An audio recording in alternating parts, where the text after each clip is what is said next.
வணக்கம். எங்கள் வீட்டு சமையலுடைய சேனலுக்கு உங்கள் அன்போடு வரவேற்கிறேன். இன்றைக்கி என்ன பார்க்க போகிறோம் அப்படின்னா, இது முருங்கை இலை இருக்கு இல்லையா, முருங்கைக்கீரையுடைய பொடி பவுடர். அதை நல்லா ட்ரையாக காய வச்சு எண்ணெய் எதுவுமே இல்லாமல் சுத்தமான முறையில் நம்ம வீட்டில் தயார் பண்ணி சாப்பிட்றது. இதை நம்ம தோசை மேலே ஆல்ரெடி பிரண்டை பொடியெல்லாம் போட்டிருக்கேன். அதே மாதிரி இது முருங்கைப்பூ, இந்த முருங்கை இலை, முருங்கைப்பூ, அந்த மாதிரி இதில் சில பருப்பு வகை இதெல்லாம் சேர்ந்து நம்ம தோசை பொடியை அடித்து வச்சு அதை ஒரு உடலுக்கு ஆரோக்கியமான ஒரு இது. இந்த முருங்கைப்பூ, முருங்கை இலை இதெல்லாம் ஒவ்வொரு மனிதனும் ஒவ்வொரு வீட்லேயும் வளர்க்குறதே அந்த காலத்தில் முருங்கை மரம் இல்லாத வீடே இருக்காது. அதெல்லாம் அவங்க ஏன் சேர்த்தாங்கன்னா, கீரை வகையிலையா அதை எத்தனையோ வகையில் இதை சாப்பிட்டாங்க. அதனால ஆரோக்கியமாக இருந்தாங்க. நோயற்ற வாழ்வே குறைவற்ற செல்வமாக அவங்க வாழ்ந்தாங்க. ஒவ்வொரு மனிதர்களும் 85-90 வயசு வரைக்கும் அவங்க வாழ்ந்தாங்க. அதுக்கு என்ன காரணம் அப்படின்னா, இந்த மாதிரி உணவுகளை அவங்க அதிகமாக சேர்த்ததுனால.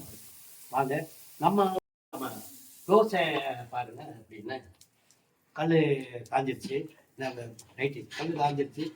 இப்போ பார்த்தீங்கன்னா இது மாவு, இது நம்ம வீட்டிலே அரைச்ச மாவுங்க. ஆமாம், இதை அப்படியே ஊற்றி அப்படி மெதுவாக அழகாக ஒரு ரவுண்டாக நல்லா குழந்தைகளுக்கு இப்படி நல்லா இழுத்து விடும் போது அந்த தோசை ரொம்ப பிடிக்கும். அதான் இலசா, ரொம்ப கனம் இல்லாமல் இலசா ரோஸ்ட் தோசை மாதிரி நல்லா இழுத்து விட்டு அது மேலே அப்படி இந்த முருங்கைப்பூ, முருங்கை இலை, அதை அப்படியே மலைச்சாரல் மாதிரி அப்படியே எடுத்து தூவி விட்டு அதை நம்ம கொடுக்கும்போது அவங்க பிள்ளைகளுக்கு தெரியாது. நம்ம வீட்டில் பெரியவங்களும் சரி, நம்ம உங்கள் வீட்டினுடைய கணவன்மார்களுக்கும் சில பேருக்கு முருகை இதெல்லாம் பிடிக்காது வைக்காதுன்னு சொல்லும்போது இது இந்த மாதிரி நம்ம போட்டு கொடுத்தோம்னா அவங்களுக்கு அது சாப்பிட்றது டேஸ்ட்டாக இருக்கும், நல்லா இருக்கும்.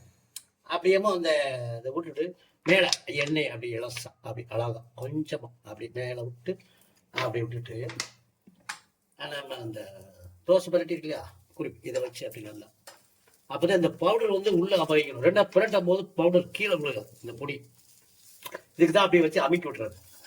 இது எதுக்கு இப்படி செய்யறோம் அப்படின்னா, அந்த பவுடர் நம்ம திருப்பி தோசை விடுவோம் இல்லையா, அவங்க விடும்போது இந்த பவுடர் கீழே விழுந்துடும். அதுக்கு தான் ரேஸ் எண்ணெயை விட்டு இப்படி தேய்ச்சி விட்டாச்சுன்னா அந்த பவுடர் மாவோட சேர்ந்து ஒட்டிக்கணும். அது கூட சேர்ந்துடும். அப்போ அடுத்து நம்ம பரட்டும் போது அது சரியாக வந்துடும். இந்த மாதிரி ஒவ்வொரு தோசையும் நீங்கள் ஊற்றி உங்கள் கணவர்களுக்கோ மகன்களுக்கோ பிள்ளைகளுக்கோ குழந்தைகளுக்கு கொடுத்தீங்கன்னா அவங்களுக்கு தெரியாது. இதுக்கு கூட சட்னி நம்ம எல்லா சட்னியும் வச்சுக்கலாம். தேங்காய் சட்னி வச்சுக்கலாம், தக்காளி சட்னி வச்சுக்கலாம், மல்லி சட்னி வச்சுக்கலாம். எல்லாத்துக்குமே இது சேரும். நம்ம சாதாரணமாக தோசைக்கு என்ன அப்படின்னு தான் கொடுக்கணும். அந்த மாதிரி இதை அப்படியே எப்படி வந்தோடனே அப்படி ஒரு எட்டு அப்படி ஒரு பரட்டு விட்டுற வேண்டியதான். அப்படின்றத எடுத்து விட்டிங்கன்னா கொஞ்சம் இதை எடுத்து அப்படி விட்ட வேண்டியதான்.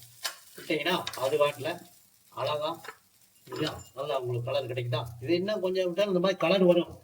ஆனால் அது அந்த மூடுகளாக இருக்கும். இந்த தோசைக்கு கொஞ்சம் ஷார்ட்டாக இருந்தால் நல்லா இருக்கும். இந்த பொடி தோசைக்கு இது மாதிரி நீங்கள் ஏதாவது சுட்டு கொடுத்து அவங்க பிள்ளைகளுக்கும் நல்லா ஆரோக்கியமான உணவை கொடுத்து பழகுங்க. சின்ன வயசுலேயே இந்த மாதிரி சுட்டு கொடுத்தீங்கன்னா அவங்களுக்கும் பழகிக்கிடுவாங்க. அவங்க பொண்ணு அடுத்த வீட்டுக்கு போகும்போது அவங்களும் அவங்களுடைய பிள்ளைகளுக்கும் இந்த மாதிரி நம்ம பாரம்பரிய உணவை நம்ம சாப்பிடணும் அப்படிங்கிறத அவங்களுக்கு வரும். பாருங்க, இந்த வீடியோ நல்லா பிடிச்சிருந்தா நல்லா எங்களுக்கு சப்போர்ட் பண்ணுங்க, சப்ஸ்கிரைப் பண்ணுங்க, லைக் பண்ணுங்க, ஷேர் பண்ணுங்க.